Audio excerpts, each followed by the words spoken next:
看语言升等，中国团的团客规拢无去，学校嘛延后开学的时间，出业旅游嘛爱延前，观光业影响同款真正力。也毋过垦丁伫咧元宵节迄礼拜，一寡父母带囡仔来，大房率有7-8成，业者嘛特别把握这个机会来拼囡仔的生理，希望会当一步一脚印。大人带着囡仔做伙坐伫咧饭店的大厅，欣赏原住民的歌唱表演。除了室内活动以外，饭店嘛杀出真侪室外活动，唔但会当出去行行看看咧，阁会当甲小动物来翕相留纪念。在这里看就好了，在这里看就好了。将镜头踅来刷波，虽然大家嘴暗是挂条条，但也是把握出日头好天气的时阵来耍水佚佗。户外的空间是蛮安全的，就是也不用担心，是密闭空间。那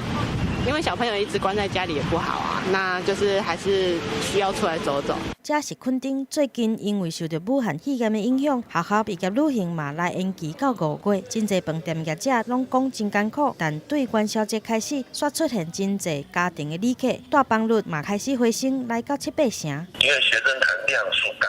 所以不太赞成在利用这个时间做团体的活动。但是这个中间呢，我们的亲子包括自由行呢，也多多少少递补一些这个缺口，所以这一点对我们来讲，这个寒假的延长，这是对我们也有一定的帮助。伫咧武汉肺炎疫情控制进前，家庭的旅客嘛已经变做业者上重视的一群人。这唔但互因的落地啊趁饱饱，嘛互因伫咧旅游的寒冬看到一点仔希望。记者综合报道。